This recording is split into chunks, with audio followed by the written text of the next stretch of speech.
नमस्ते दोस्तों।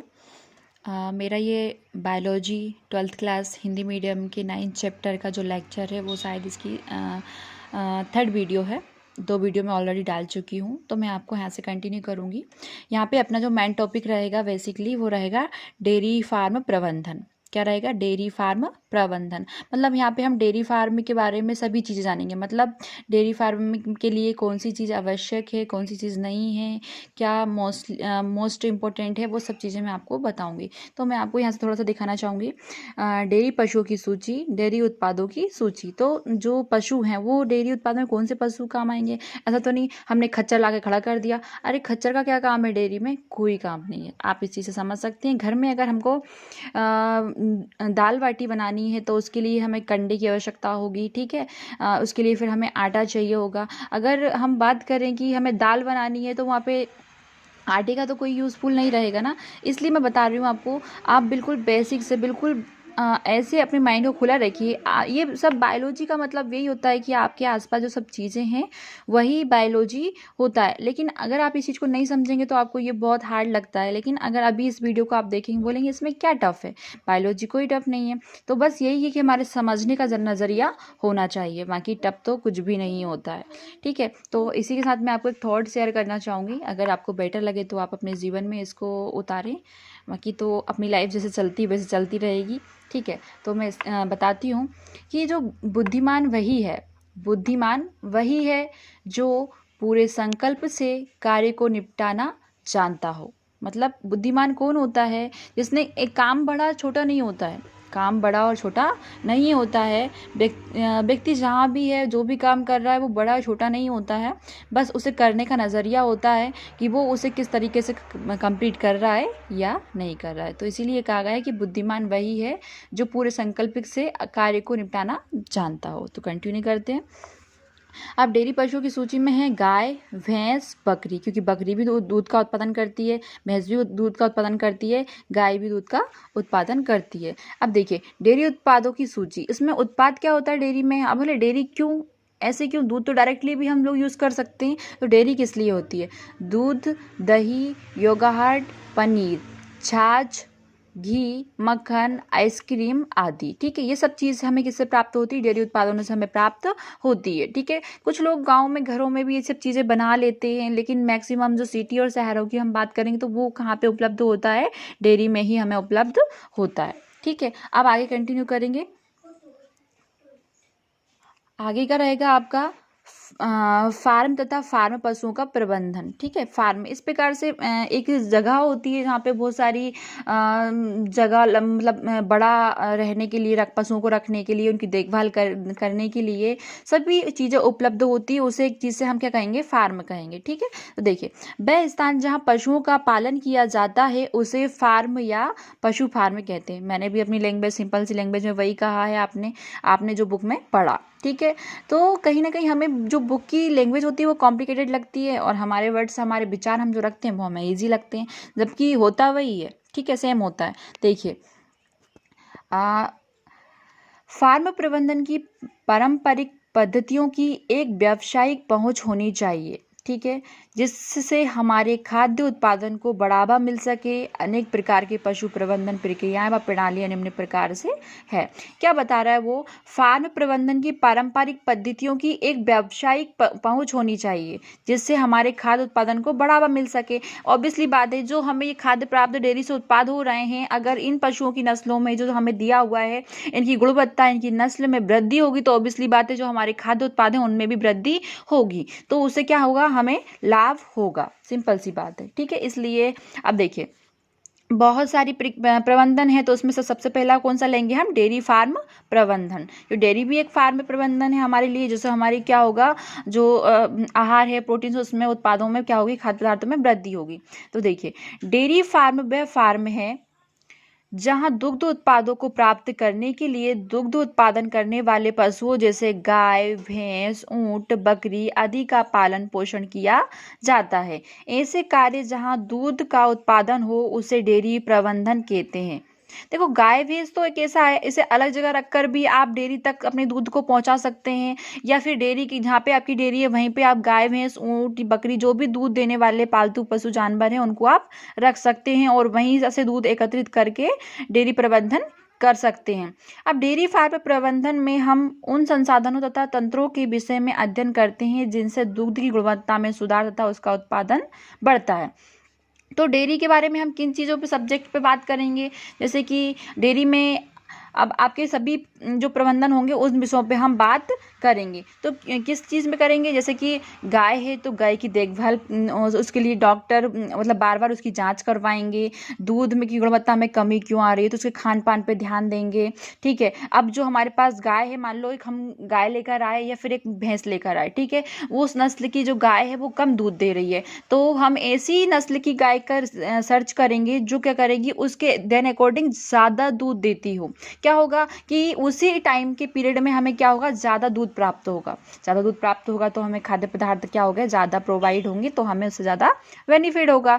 तो यही सब चीज़ों का ख्याल रखना ही क्या होता है, आपका गुणवत्ता में सुधार होता है। ठीक है, ऐसा नहीं कि बस एक गाय की नस्ल है वो चले जा रही है, बस हम उसका खान पान देख रहे हैं और वो हमें दूध दे रही है और अपनी प्रक्रिया चल रही है, तो ऐसे नहीं होता है। आप लोगों ने कई बार देखा होगा अपने गाँव साइड में भी कि जो सोयाबीन होता है, पहले कोई और सोयाबीन था, फिर देखा गया कि नहीं इससे ज़्यादा सोयाबीन एक अच्छा गुणवत्ता का है, उसको अगर बोएंगे तो ज़्यादा पैदावार हो रही है। ठीक है, हमारे खेत में हमने कम गुणवत्ता वाला सोयाबीन बोया तो हमारा कम निकला, हमारे साइड वाले ने मतलब साइड के खेत में अच्छी गुणवत्ता का सोयाबीन बोआ गया तो वहाँ पे ज़्यादा उत्पाद हुआ। तो कहीं ना कहीं भैया हम तो लॉस में गए ना, और उसको क्या प्रॉफिट हुआ। तो इस प्रकार से इन सब चीज़ों के बारे में जो बेनिफिट्स हमें मिलते जाएंगे, हम उन चीज़ों पर काम करते जाते हैं। यही होता है प्रबंधन। ठीक है, ये प्रबंधन किसी भी सब्जेक्ट पे हो सकता है, डेयरी फार्म पे हो सकता है, मछली पालन पे हो सकता है, मतलब हर चीज पे, हर चीज को बढ़ावा देना ही एक प्रबंधन कहलाता है। ठीक है, तो आगे बढ़ेंगे।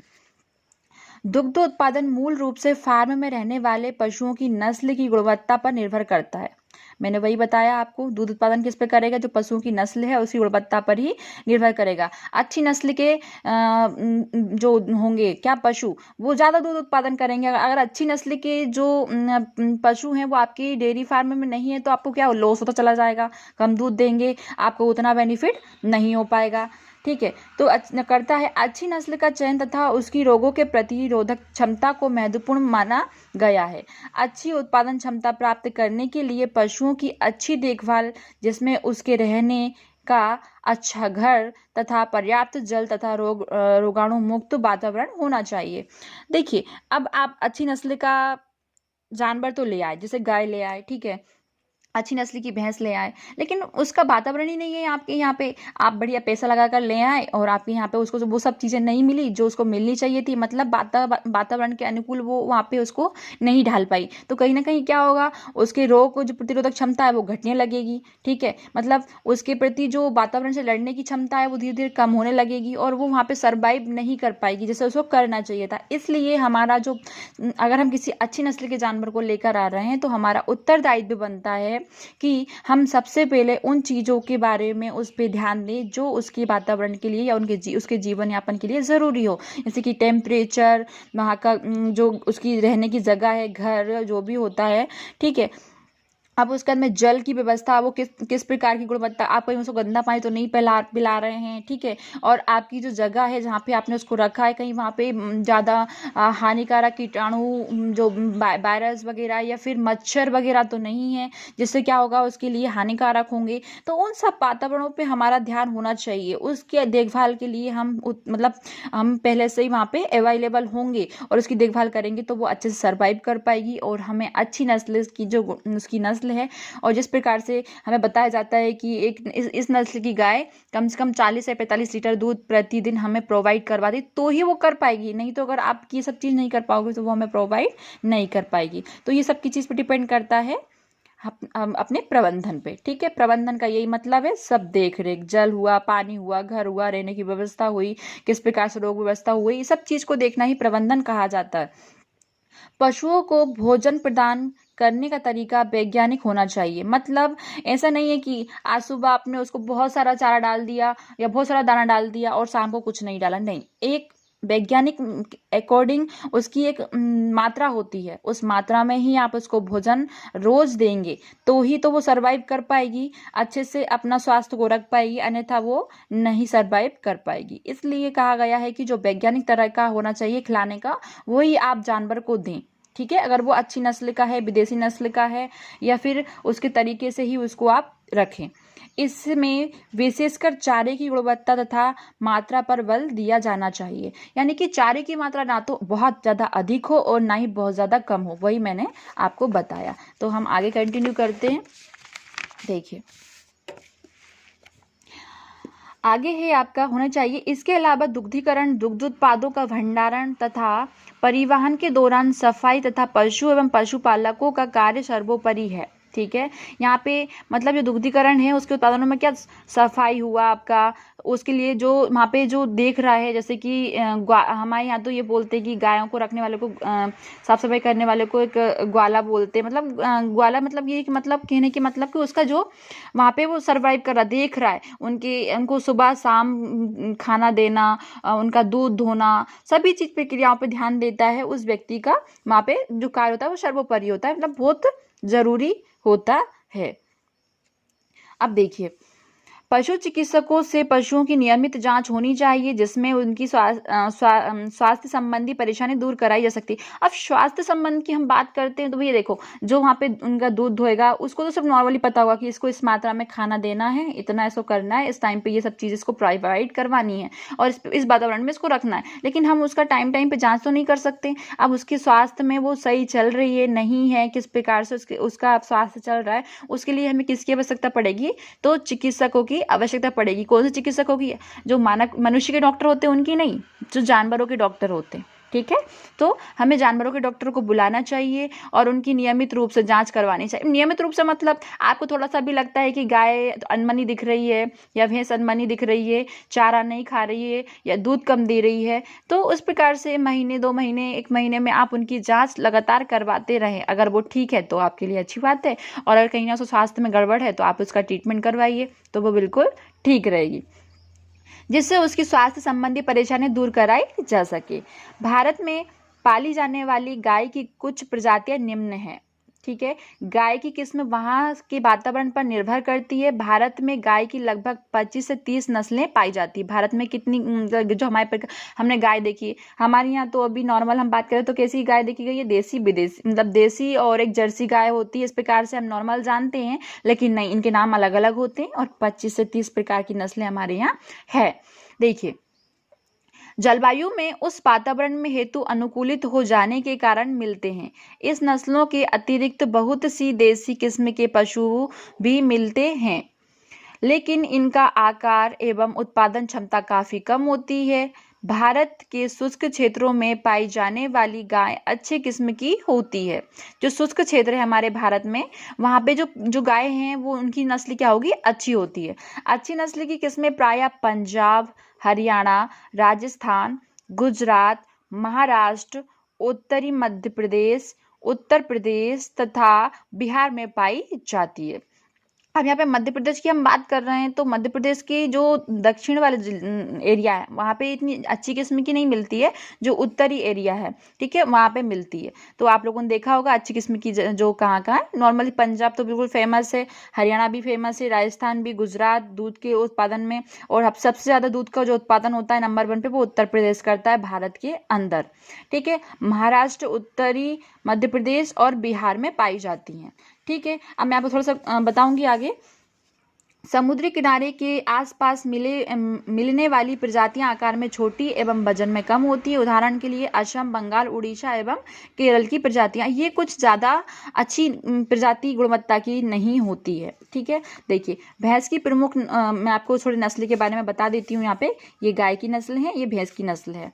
ठीक है, तो आपसे जो एग्ज़ाम में 4-5 नाम ही पूछे जाते हैं, इससे ज़्यादा कुछ भी नहीं। और अपन टॉपिक वाइज हर एक टॉपिक पे, गाय के टॉपिक से नस्लों पे भी बात करेंगे और भैंस के टॉपिक्स पे भी बात करेंगे, इसलिए आप थोड़ा सा हल्का सा देख लीजिए। यहाँ पे भैंस की प्रमुख उन्नत नस्लें हैं। मुर्रा पंजाब में पाई जाती है, वह हरियाणा, जो हरियाणा है, जाफराबादी, सूखी, नागपुरी, मेहसाना, गुजरात, भदावरी आदि, ये इस प्रकार की नस्लें इस एरिया में पाई जाती हैं। गाय की उन्नत विदेशी नस्लें, तो जो गाय की जो उन्नत विदेशी नस्लें हैं वो कौन कौन सी है? जर्सी है, सब लोग जानते हैं, ब्राउन स्विस है, और हॉलस्टीन फ्रीसियान व आयरशायर आदि हैं। ये गाय की नस्लें हैं और ये भैंस की नस्लें थी।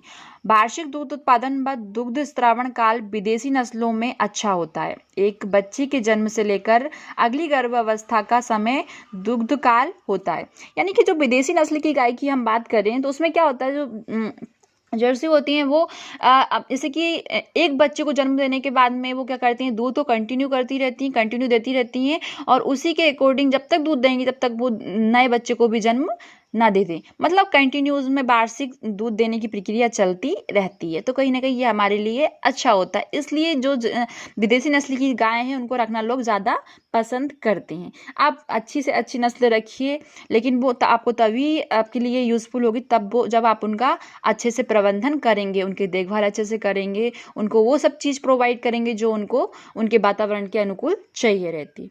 धन्यवाद दोस्तों, आई होप आपको ये टॉपिक समझ में आया होगा। धन्यवाद। आप इस चीज़ से सीखें, ठीक है। मैं यही चाहती हूँ कि आप हर चीज़ को अपना टॉपिक को क्लियर करते जाएं, इसलिए मैं बहुत ज़्यादा लंबी वीडियोस नहीं बनाती हूँ। और मैं आप लोग सोचते होंगे मैं नोट से क्यों नहीं पढ़ाती हूँ, तो मैं नोट से इसलिए नहीं पढ़ाती हूँ क्योंकि आपको अगर मैं मोटा मोटा पढ़ा दूँगी तो आपको जो डिटेल्स वाइज चीज़ें वो कभी भी कुछ समझ में नहीं आएंगी। और जो बच्चों को कुछ नहीं आता है मैं सिर्फ उनके लिए वीडियो बनाती हूँ। जिनको बायोलॉजी का पहले से नॉलेज है, अच्छी बात है, वो इस वीडियो को देखे तो भी ठीक है, ना देखे तो भी ठीक है। लेकिन मेरा मोटो यही रहता है कि मैं बेसिक से आप लोगों को नॉलेज दूं, उस चीज़ के बारे में सिखाऊं, क्योंकि अगर नोट से पढ़ाऊंगी तो मोटा मोटा बता के आप लोगों को पढ़ाने से कोई मतलब नहीं है। सब चीज़ें दिमाग से स्किप हो जाती हैं और कोई मतलब नहीं है, आप छोटी छोटी चीज़ों को पढ़ के निकल जाते हो। क्योंकि एग्ज़ाम तो एक ऐसी चीज़ है, कब वो पैटर्न बदल दें, कब क्या कर दें, आपको खुद नहीं पता। इसलिए आप IMP पढ़ते हैं, वो आपका कोई काम का नहीं होता है। IMP कोई भी पढ़ा देता है। इसलिए मेरा मानना है, मैं खुद जब पढ़ाई करती हूँ तो अपने बेसिक चीज़ों पे ही अपने आप को वो रखती हूँ कि मुझे भले ही चाहे 2 महीने की जगह 3 महीने लगे, लेकिन मुझे पढ़ना बेसिक से ही है। तो मैं आपको भी यही बोलूँगी, आप बायोलॉजी पढ़ें, अदर कोई भी सब्जेक्ट पढ़े तो आप बेसिक से पढ़ें, जिससे आपकी नींव मजबूत होती है और आप कहीं ना कहीं उस सब्जेक्ट में जाके एक दिन अच्छे हो जाते हैं। धन्यवाद दोस्तों।